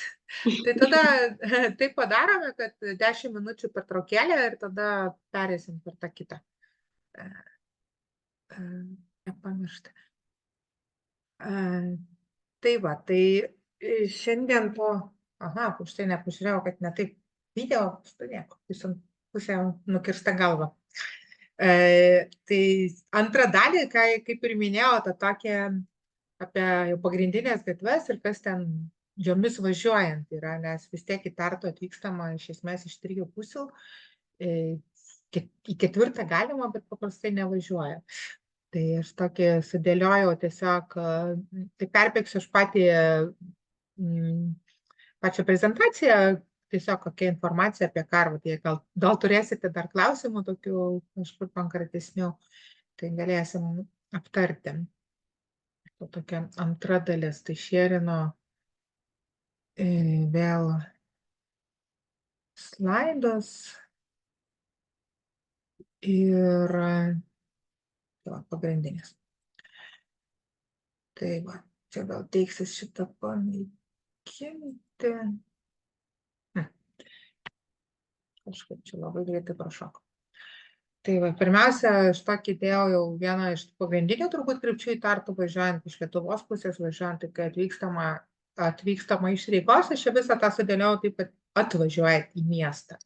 Ir jau tikėkime, paskui pabūsite, o ne tik skersai ir bėgte. Tai iš esmės nuo pat jau tokio jau pasiekė Tartu, įvažiuojate, tai aišku yra ten, ko aš čia neparašiau, nes mano supratimu tai nėra turizmo objektas, bet ten yra didžiausias Tartu prekybos centras Launa Keskus arba pietinis centras. Tai, bet ten jau, mano supratimu, tai vis tik nelankytinas. Aišku, ilgiau būnant ir jeigu labai nuobodu darosi, tai ten galima, pavyzdžiui, kinas yra ir visa kita, bet tiesiog arčiau yra Tartu mokslo parkas ir inkubatorius ir tada va taip iš eilės tiesiog, kas į kurią pusę. Prieš tai aptarėm rajonus, tai vienai, kai važiuojat, vienoje pusėje Tamelinas, kitoje Marija Maisa. Ir turbūt iš tos pusės gal įdomiausias įspūdis žmonėm lieka, kad įvažiuoja į miestą, važiuoja. Ir nesimato, kad čia būtų antras pagal dydį miestas. Koks nors tipiškas nedidelis miestelis, sakykime, jau net Alytus per didelis būtų. Čia net nežinau, tai Raudondvarį kokį važiuoja, kai aš gyvenu, privatus namai, viską ten vienas kitas gal didesnis pastatas, kur pasimato. Ir kad iš tos pusės atvykstant, tik jau pasiekus patį centrą, nusileidus jau nuo kalniuko toks, ir apie ir ten žemyn, kad vis tik miestas. Tai nėra kažkoks nedidelis miestelis, antras pagal dydį miestas, nes būtent tie abudu rajonai, jie vis tik yra individualių namų rajonai. Ten yra, pakrašty dar ligoninė, bet jinai nuo pagrindinio kelio net nesimato. Tai Paradė Techas yra pravažiavus geležinkelio tiltą iš karto, tai vienoje pusėje yra Paradė, o kitoje pusėje Švento Pauliaus bažnyčia. Ir paskui jau gynybos koledžas, tai iš Rygos atvykstant jį galima ir nesuprasti, kad čia jisai yra, bet toks irgi didelis, turbūt vienas pirmesnių iš viso, irgi pravažiavęs Paradė Techas, kaip irgi didelis pastatas, palei kurį važiuoja. Kylant aukštyn, važiuojant į Lietuvą, tai ten tada jau ant kalniuko, jisai labai gražiai, aš kadangi pro ten veždavau vaiką į darželį, kai mes centre gyvenom, tai man labai būdavo smagu rytą, nes matai Lietuvos vėliavą plevėsuojančią prie patys gynybos koledžo. Tai toks visą laiką labai smagiai nuteikdavo. Tai važiuojant į Rygą, tai daug geriau matosi ir toks visam tam grožį atvažiuojant, tai truputį galima ir nepastebėti. Ir aišku, leidžiantį žemyn, teatras ir pats. Tai čia tas, apie ką galima spėt papasakot. Atvykstant iki centro, daugmaž taip išsidėstė, kad galima spėt papasakot. Aš apie kiekvieną iš jų aš dabar taip plačiai nesiplėsiu. Aš tiesiog irgi informaciją pagrindinę surašiau, nes kiek ten laiko yra pasakoti važiuojant autobusu. Čia įdėjau palyginimui, kaip atrodė viadukas ir kaip jisai yra, va čia va, tas pats senasis ir vat kaip dabar padarė naujai. Nes čia turbūt buvo sudėtingiausia, kad ateina dviračių takas ir paskui turi kaži kiek sukti iki sankryžos apeiti ir vėl kitoje pusėje. Buvo tvarkingai padarytas gražus dviračių takas ir palei geležinkelį ten toks ir smagiai ir čia nebuvo kaip. Ir pėstiesiam, nu, tikrai ganėtinai nepatogu. Nes čia labai siaura, čia jau dviračių ir neleidžia, aišku, vis tiek kažkas važiuoja, nu seniau kaip buvo. Tai va tuneliai, tai čia aišku visos šiuolaikinės technologijos, yra kitas viadukas jau būtent dviračių takas padarytas, sujungtas, bet patys tuneliai prakišti prapačia visiškai netrukdant traukinių eismo. Tai va labai buvo įdomu stebėti, kaip ten vis po truputį stumia ten tas ir padarė. Toks visai įdomi, futuristiškas dalykas. Nu, dabar jau toks atitinka antrą pagal dydį miesto vaizdą. Architektūrą, nors kažkas Tartu ir gražaus. Ir čia truputį daugiau irgi surašiau, kaip tas geležinkelis iš viso Tartu pasiekė, tai 1876. Vat rytoj išbandysiu, nes į Valgą važiuosiu grupės pasitikti šį kartą traukiniu. Ir toks, nu, kaip aš esu važiavusi, bet retokai man ten tenka traukiniu iš viso važinėti. Estai vadina savo traukinius morkomis, kadangi jie yra oranžiniai. Man tai labai smagu, mėgstu oranžinę spalvą. Tai labai smagu, dažniausiai ten porą tik tai vagonų. Retai būna daugiau, nes vis tik netiek jau daug žmonių važinėja. Tai va, ir statyba, stotis pastatyta, viskas yra, tai pažiūrėta, aš galim į nuotraukas, restauruota, ne taip seniai, nepamenu tiksliai kuriais metais, bet jau, kaip sakau, jau kai aš čia gyvenu, per paskutinius 14 metų, kažkurio metu jie vis tik tai sutvarkė. Ir nuostabu tai, kad išlikęs tas medinis pastatas, nors jinai buvo ir degusi, bet ir vėl atstatė, kad nepersatė, nepastatė sovietmečio kažkokio irgi baisesnio.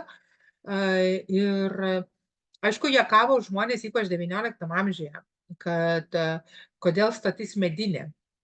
O todėl, kad geležinkelio viršininko namas tai mūrinis, kad visas medžiagas, kas buvo skirta plytos stačiai, kad atsidūrė ne ten truputį, tai liko pinigų tik tai mediniai ir lėšos truputį ne ten, bet čia toks kiek juokavo, kiek rimtai sunku ką patikrinti, vis tik 19 amžiaus antra pusė visai ten galėjo būti, bet yra toks juokelis apie Tartu geležinkelio stotį.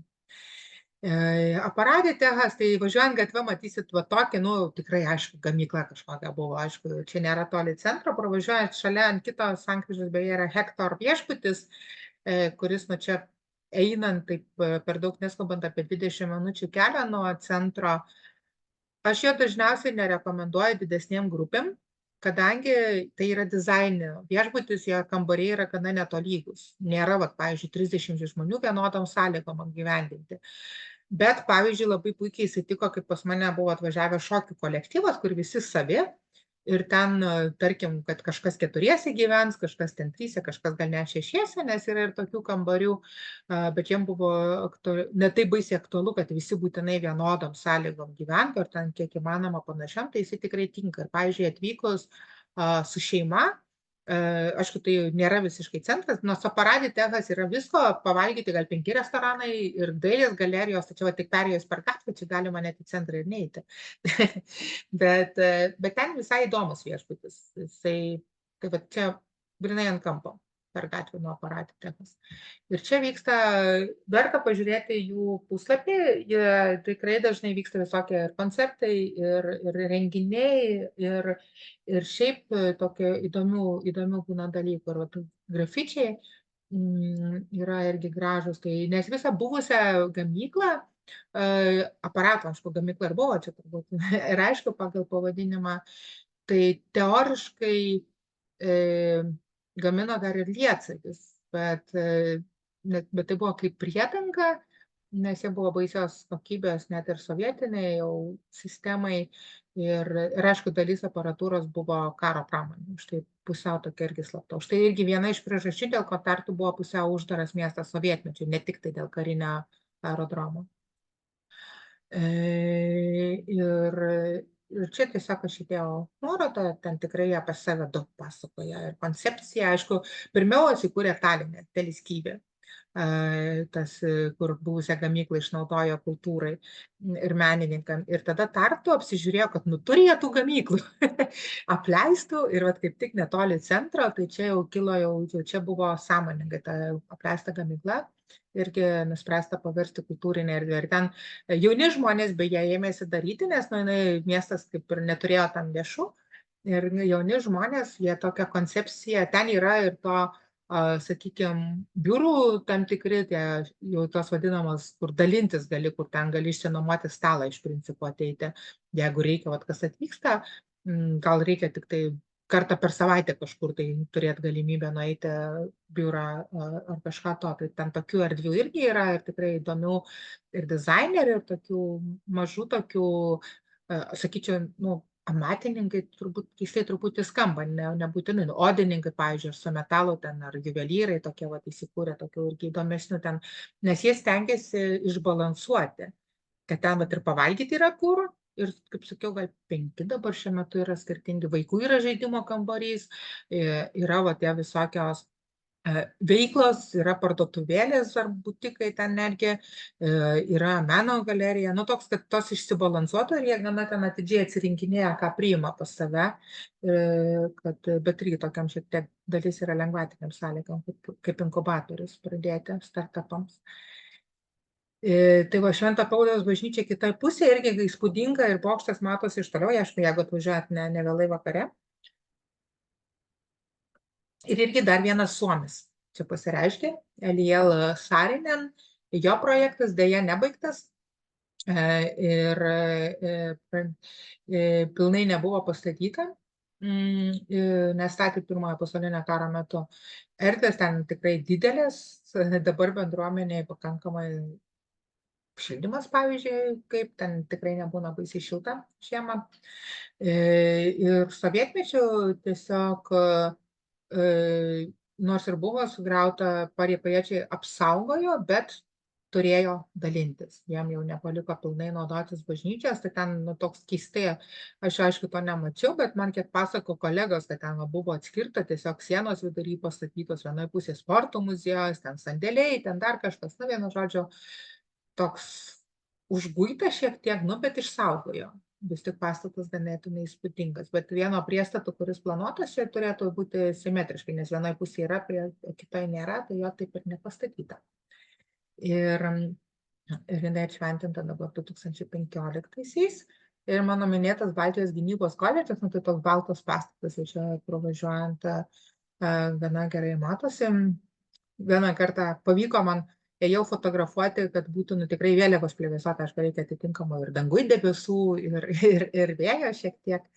Tai šiuo metu yra lietuvis generolas, komendantas nuo pernai metais paskirtas, tai dabar 3 metus bus lietuvis vadovaus. Ir kitam fligelėje yra ir estų karo akademija, tai ten draugiškai pasidalina, pavyzdžiui, sporto salę mūsiškiai, sakykime, arba jau iš Baltijos gynybos koledžo gali eiti į vieną pusę ir ten valgyklą bendrai dalinas ir taip toliau. Vienu žodžiu, jos kaip priėmė, įsileido kaip kartu, kad pasidalins, tai taip jie ten draugiškai ir iki šiol gyvena.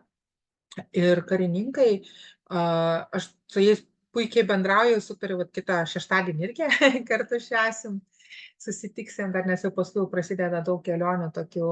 Šį kartą atvykę iš studentų daug su šeimom, su vaikais, tai toks vis karts nuo kartų pasibuvimus pasidarom. Ir bendrus, ir to tokio, aišku, teko išmokti visus laipsnius, kad aš jau iš anksto atskirčiau, su kuo kalbuosiu, nes aš aišku žinau, kad ten žemiau negu majoro nėra, tai gerokai palengvina.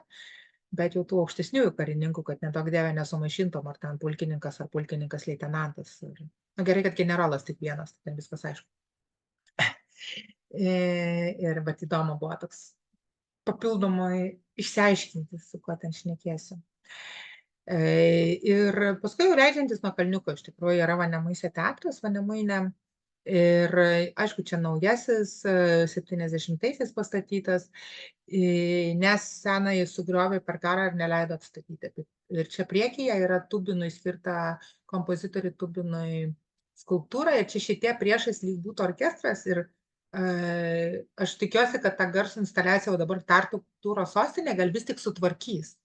Nes buvo prie šitus diskus priėjus, palietus atitinkamai diską, grodavo Tubino sukurta muzika. Tai buvo ten tikrai smagu paleidi, gali atsisėsti, pasiklausyti, o toks vidury centro miesto, toks truputį savo burbuliuką susikurti, kad esi kažkur koncerte. Bet dabar jau ilgesnį laiką neveikia, tai nežinau, ar sugebės sutvarkyti. Ir pirmasis profesionalus teatras Estijoje iš viso, tikrai aktyvus, tikrai mėgstamas teatras yra Tartu. Ir, pavyzdžiui, atvykti į Tartu, esu turėjusi grupių, kurios būtent atvyksta pasiderinę, kada yra spektakliai. Baletas, aišku, lengviausia, niekas supras nereikia. Mano rytojus grupė irgi Vetalinė eis į baletą penktadienį. Ir viena pagrindinių balerinų yra lietuvė. Tai irgi dar smagiau, kad nueini į teatrą ir gali matyti lietuvę šokančią, Raminta Rudžionytė, nors jau jinai dabar jau truputį nueidinėjo, jau sako, buvo vienu metu pagrindinių ir yra net laimėjusi Raminta geriausios Estijos balerinos titulą, bet dabar jau augina mergaitę su Maniškio vienmetė, jau 3 metai, jau dabar atšventė truputį vyresnė. Ir jau po truputį nueina, nes jau sako, jau viskas, aš sako, kaip balerina, jau sako, amžyje. Bet ar vis šoka, bet jau ne taip dažnai jau nepagrindinės rolės. Ir aišku, didžioji sankryža prie upės jau privažiuojam, tai čia, kai atvažiuoja į Tartu ir centrą, tai aišku, čia tą sankryžą reikėtų autobusą sukti į kairę ir ten jau tada palei parką galima pastatyti autobusą ir toliau jau apžiūrinėti Tartu senamiestį. Tai čia toks pagrindinis būna susitikimo taškas. Aišku, atvežat vaikus į HH, tai tada toj sankryžą reikia sukti 10. Ir tada jau pirmiausia, tai McDonald'ą vaikai pamatys, o paskui jau ten iš karto iš esmės už McDonald'o reikia pasukti. Tai va čia tokia jau svarbiausia mūsų sankryža, dangoraižis vienoj pusėje, bet jie vadina kaip ir Fleškė, Taskų ir Pleskų, nes Taskų yra prekybos centras, o tas Pleskų tai jau kur verslas įsikūręs, biurai visokiausi. Ir Cirgaus pastatas, kuris yra kitoj pusėje, bet apie jį prie senamiesčio pasakoju daugiau.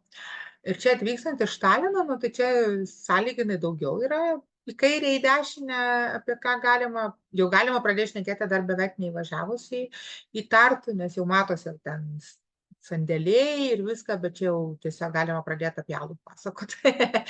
Dar net miesto pilnai nepasiekus.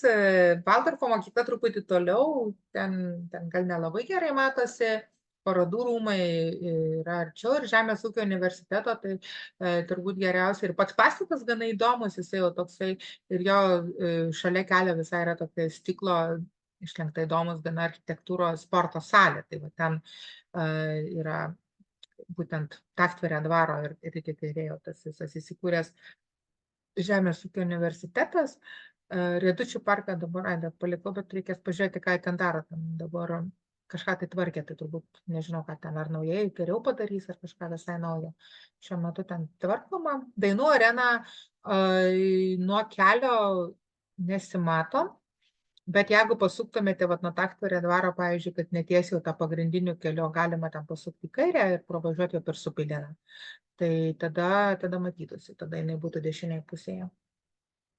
Ir, aišku, darykla alaus ir visa kita, tai va toks jau pravažiuojant, čia kaip atvažiuoja irgi iki centro, čia aš pagal tai sudėliojau, tai botanikos sodas ir dabar galvoju, aš truputį net taip, botanikos sodas dešinė reikės pataisyti, nes kairiai už upės yra delta. Ir šitoj pusėje dar yra palei upę nedidelis parkelis. Tai ten yra ne tik tai šita skulptūra, bet jinai įspūdingiausia, nes tokia didelė ir su kartu stovintis. Tai čia tas logistikos centras yra gimnazija, tiesiog gal taip galima šiek tiek apie švietimą, ypač jeigu išvažiuojat iš miesto, tai čia užsikabinti ir pasakoti apie estijos švietimą galima. Dar šiek tiek parodų rūmai. Dabar ruošiasi žemės ūkio parodai, tai ten vėl viską darom. Ir vat pats Žemės ūkio universitetas, pirmiausia šitą pastatą matysis, jis tikrai gana įdomus architektūros ir sporto salė. Ir paskui, nu, tas parkas dabar, kaip sakiau, čia kažką tai kitą daro, nežinau ką, tiesą sakant. Ir pati dainų arena, tai aišku, jinai primena taip kaip ir visos kitos. Šiemet čia irgi vyks vaikų dainų šventė, bus birželį. Tai pati dainų švenčių tradicija prasidėjo Gitartų ir yra tas svarbi vieta. Ir čia man turbūt vienas smagesnių dalykų, kuris ir buvusi, yra naktinė dainų šventė. Čia jau yra rengiama su studentų, tai vat kaip tik balandžio pabaigoje būna studentų dienos, kurios baigėsi su Valpurgijos naktim, balandžio 30, ir tada būna dainų šventė naktį. Ten irgi 10 000 žmonių ir viskas labai toks pilna. Kai buvau, tai labai įdomus toks įspūdis. Ir Gaudeamus vis dar įvyks. Nu, tai Alekokas nuo gatvės šiek tiek matosi, tai jeigu pagrindinė Tektorėjo gatve važiuojant Kreutzvaldo gatve, bet ne tiek daug. Čia pats įėjimas iš ten yra patenkama ne iš Supilino pusės, jeigu sugalvotumėte į Alaus muziejų, pavyzdžiui, sustoti.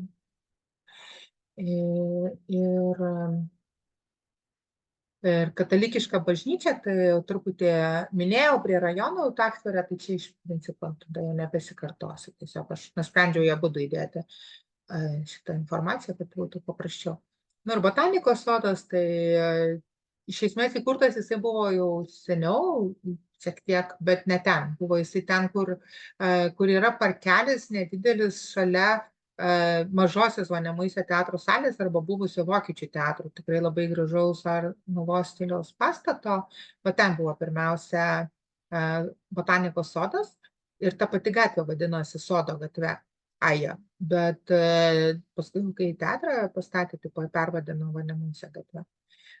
Ir Bungė, tai vat vienas garsesnių botanikų, tyrinėtojų, ir daug augalų labai surado tam Irake neaprašytų.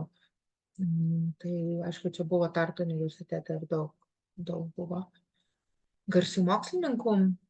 Ir gerai yra tai, kad botanikos sodą galima lankyti, jis nemokamai.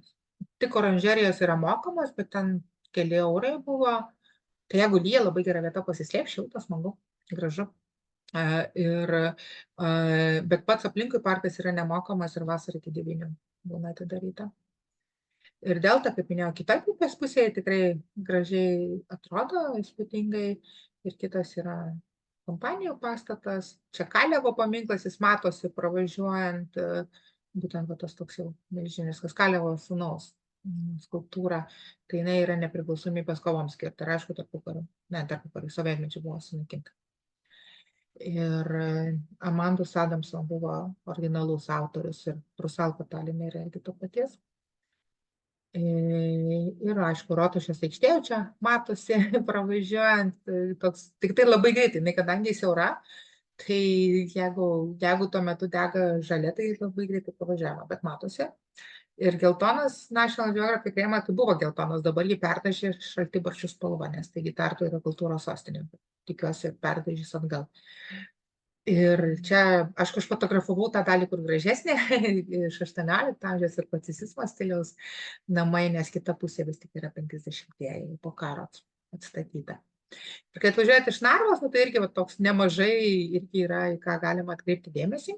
Tas kairė dešinė, kai tai pirmiausia vis tik pamatysite Radė dvaro buvusi sargo namelį ir tvorą atvažiuojant. Ir kirtus sankryžą, toliau toks yra kaip nedidelis parkas, ten paskui matosi yra sniego parkas padaryta buvusio, ten žvyro iškasė daubas, bet ta dalis iki yra išlikęs, tas dendro parkas. Įdomesnių ten medžių yra. Ir apie patį dvarą čia irgi Pakartoju tiesiog informaciją, kad ar tartą, jeigu atsidarysite, kad rastumėte Švento Petro bažnyčią, jau šiek tiek irgi apšnekėjom. Nusileidžiant žemyno kalno prie žiedo, iš esmės dar prie žiedo, jeigu leidžiate žemyn, tai yra nedidelė stačiatikių cerkvė.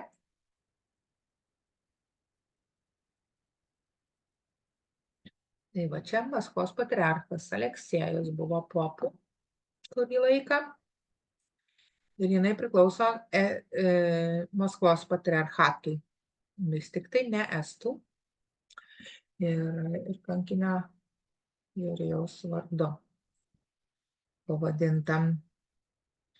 Ir miesto muziejus šiaip buvo prieš rekonstrukciją mėlynas ir man kažkaip jis labiau toks krisdavo į akis iš karto ta tokia mėlyna, ryški spalva, dangaus tokia laisvaus, bet dabar perdažė į originalią spalvą, kuri va tokia švelni rožinė, bet jis jau tada taip nebekrenta į akis, tai aš kartais dar pravažiuojant turėjau atskirai atkreipti dėmesį. Bet dabar keičia ten ekspozicijas, tai šiuo metu dar taip kaip ir nelabai, bet turint laiko, tikrai, manau, bus įdomu. Reiks patikrinti, ar teisingai papasakos, ar bus Abiejų tautų Respubliko, ne Lenkija, nes prieš tai Lenkijos darbas buvo. Ir atsakiau, čia ir daugiau ir kitų klaidų yra, tai sako, pataisysim, tai pažiūrėsim. Bet buvo tiesiog priklausė leitenantui Valdemar Konrad von Pistok, nežinau kaip iš tą pavardę, Pistochkos, sudėtinga tokia pavardė. Bet tada tiesiog tai buvo ant upės kranto, nes dabar tai toks nelogiškas atrodo. Nu, aišku, ne kelias, ten buvo upė, tai tada kaip ir logiška, kodėl ten verta jam buvo eiti teistis ir su miestu ir ginčytis ir kad jisai vis tiek turės mūrinį pastatą, nes tuo metu buvo tikrai graži vieta. Nu, dabar tiesiai priešais yra degalinė, tai aš nemanau, kad jis būtų sužavėtas tuo, ką dabar padarė yra. Ir miesto muziejus, jis aišku, turi 14 padalinių, kurie dažnai žmonės nesiekia, nes čia yra tokie mažesni muziejai, įskaitant KGB Rusių muziejus, o čia, aš sakyčiau, senamiestyje pačiame yra tas 19 amžiaus miestiečio namas, tada ten kokį pusvalandį užtrunkama, jisai šalia, iš esmės beveik priešais Švento Jono bažnyčią yra. Bet vat, turint šiek tiek laiko, arba jeigu oras bjaurus ir norisi kur nors ilgysti, tai visai įdomu pažiūrėti, kaip tie miestiečiai vis tik gyvena 19 amžiuje, toksai nei labai turtingas, nei labai vargšas miesto gyventojas ir kaip ten viskas buvo suplanuota, nes išlikę labai daug dalykų originalių yra tam name išlikę, nes jis nesudegė per didįjį gaisrą, kadangi šalia bažnyčios į tą pusę nesudegė, jis išlikęs taip, kaip ir turėtų būti. Tai va, ir Atlantis, dabar visą šitą reikia manyti naujų nuotraukų pasidaryti, nes jau kaip ir sutvarkė pakrantę, bet aš dar palauksiu, kol ten žydės kas nors šalia. Tai čia jau daug gražiau atrodo, čia svara net tokia baisi ir čia padaryta tokia laiptai, terasos, iš esmės labai panašiai kaip prie Deltos fakulteto ir čia pakrantę sutvarkė, tai jau baiginėjau, turėtų iki vasaros pilnai pabaigti, dabar tam tie paskutiniai darbai vyksta, bet pastatas nepasikeitęs. Tai čia akivaizdu, kad čia restoranas ant upės, tikrai gražiai vieta ir įdomiai padaryta, Kaunas vadinosi, Kauno restoranas, bet dabar jau nebe. Ir čia buvo dar prieš tos 14 metų, 10 dar netgi čia veikia naktinis klubas, bet toksai malalietkų, kaip sakyčiau, tokių paauglių. Tai aš ten nesu buvusi kaip klube, paskui kavinėje vienam kampe vis bandė laikytis, bet čia kadangi jau per tiltą reikia pereiti baisiai toli, tai tiesiog nelabai jam ten sekėsi. Ir dabar yra viena šokių studija įsikūrusi, Šatė šokio mokykla. Tai va, tai čia toks perėjimas per pagrindinės gatves, kas kur ir kaip, tai gal turite dar klausimų?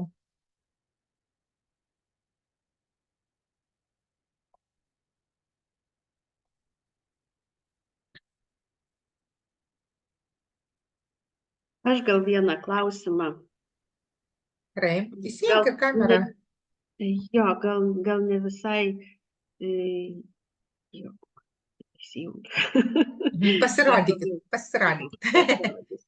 Jo, varčiau tokią knygą, radau, kad ant angelų ir velnių tilto varžosi vyrų ir moterų chorai dainuodami. Ar tikrai ir kada, jeigu taip?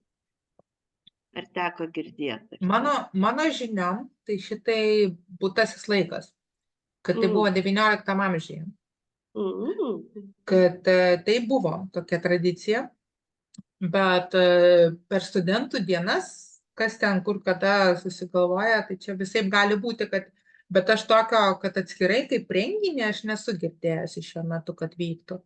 Tai galvoju, vat atsidarysiu studentų dienų programą ir pažiūrėsiu, nes va kaip tik balandžio bus pabaigoje. Pažiūrėsiu, gal netyčia vėl bandys daryti, bet kad šiuo metu vyktų nesu girdėjusi. Nesakau, čia nelabai sena ta knyga, bet kažkaip matyt, ką. Ne, gal ir buvo, gal ir ne taip seniai, bet aš kažkaip negirdėjau, kad ir iš kolegų, vat, reikės paklausti, gal kas iš vyresnių kolegų pamena, gal sovietmečių, pavyzdžiui, buvo daryta tas toksai koks dalykas, bet kad pastaruoju metu būtų kažkaip tokio dalyko neteko girdėti.